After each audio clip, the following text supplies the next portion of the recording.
Kestane balı aslında baktığınız zaman herkesin beğenebileceği bir ürün değil gibi görünür ama çok değerli bir ürün. Tıbbi ballar statüsündedir aslında kestane balı. Direkt bakarak, tadarak anlamak biraz zordur. Yani kısacası şöyle diyoruz, yakasına yapıştığınız insanlardan ürün alın. Ağrı vız vız vız, şile bal yiyiniz. Reklam da alıyoruz oraya. Mimarmivar.com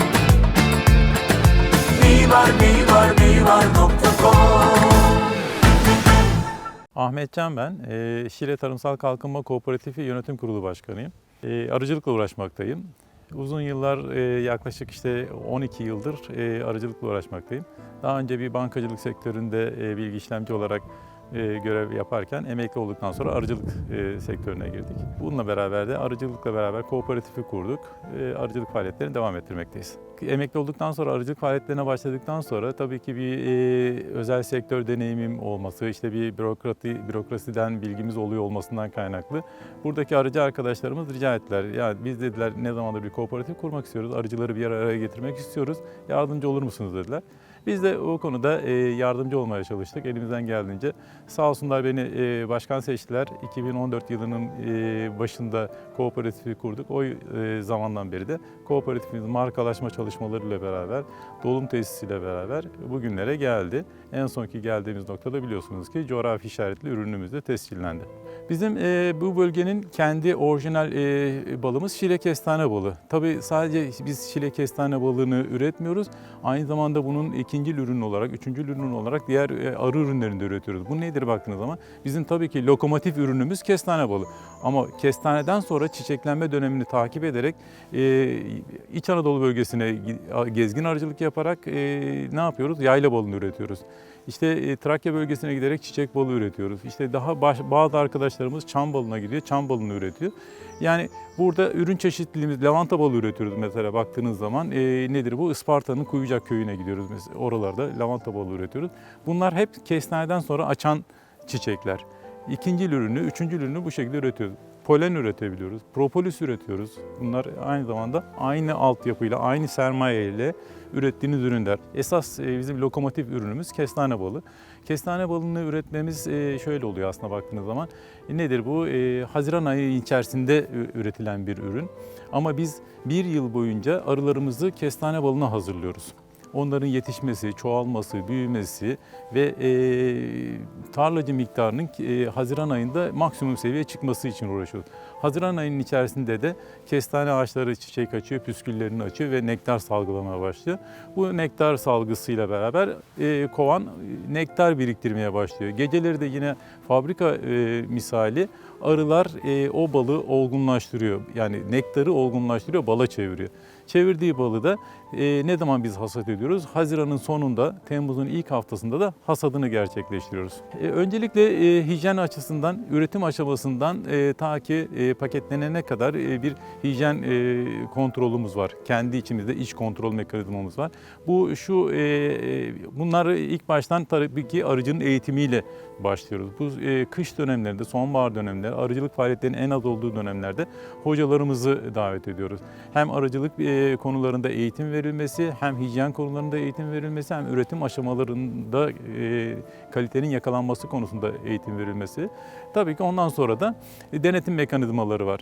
Üretilen ürünün laboratuvara gönderip analizlerinin yapılması, kalıntı testlerinin yapılması ve paketlenmesi aşamaları var. Bu aşamalardan sonra da tüketiciye sunum aşaması var. Kestane balı aslında baktığınız zaman herkesin beğenebileceği bir ürün değil gibi görünür ama çok değerli bir ürün. Tıbbi ballar statüsündedir aslında kestane balı. Yediğiniz zaman acı, buruk bir tadı vardır. Koyu kahverengi, özellikle bizim balımız siyaha yakın bir baldır. Bunun da sebebi antioksidan değeri yüksek ballardandır. Yani yara iyileştirici özelliği olmasından kaynaklıdır. Bununla beraber bölgeye has özellikleri bulunmakta. Sadece kestane değil, kestane ile beraber aynı dönemde açan, ondan önce ve sonra açan bitkilerin de balları karışmakta.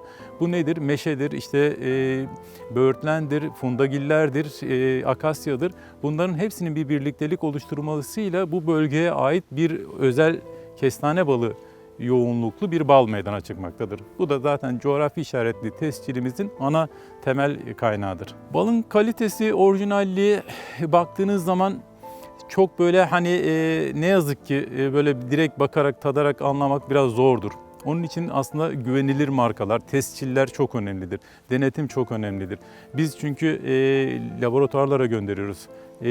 Bunda baktığımız zaman işte Ege Üniversitesi gibi, Muğla Üniversitesi gibi bu konuda uzmanlaşmış üniversitelerin laboratuvarlarına gönderiyoruz. Buradan çıkan sonuçlara göre paketliyoruz.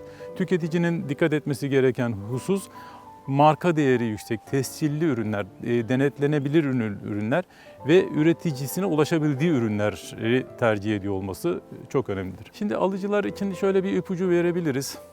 Bir kere bir balın maliyeti vardır. En ucuz balın bile bir maliyeti vardır. Bu maliyetin altında bir ürün varsa bir kere bundan şüphe duymak gerekir.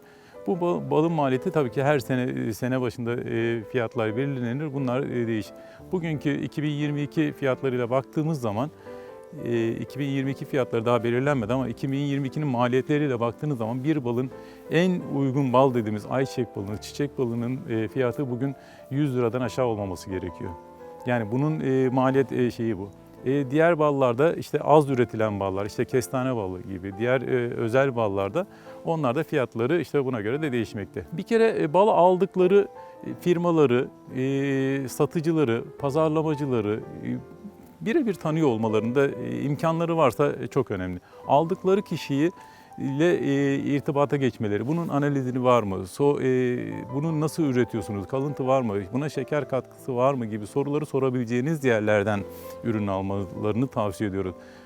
Yani kısacası şöyle diyoruz, yakasına yapıştığınız insanlardan ürün alın. Şile kestane balı baktığınız zaman nedir diye sorduğumuzda Şile kestane balı tüm kestane ballarının arasında özel bir baldır. Bu özelliğini de bu bölgenin özel yapısından kaynaklı. Bölgemizin özel yapısı nedir? Akdeniz ikliminden geçiş bölgesi olmasından kaynaklı özel bir yapısı vardır. Meşe, fundagiller, kestane, akasyanın birlikteliğinden oluşan bir üründür. Dolayısıyla çok değerli bir üründür. Şile kestane balı diğer kestane ballarından ayrılan özel bir üründür. Neyi var firmasının bizle irtibata geçmesiyle müthiş bir ümide kapıldık. Neden derseniz biz bir yerel kooperatif olarak, yerel bir üretici olarak her yere ulaşamıyorduk. Kendilerinin bize ulaşmasıyla birlikte biz ufkumuzun daha da gelişeceğini, daha farklı bölgelere, yurt dışına kadar açılabileceğimizi düşündük. Dolayısıyla bizim için büyük bir fırsat olacak Neyivar.com'la çalışıyor olmak. Arı vız vız, Şile bal yiyiniz. Reklam da alıyoruz oraya. Neyivar.com Neyivar.com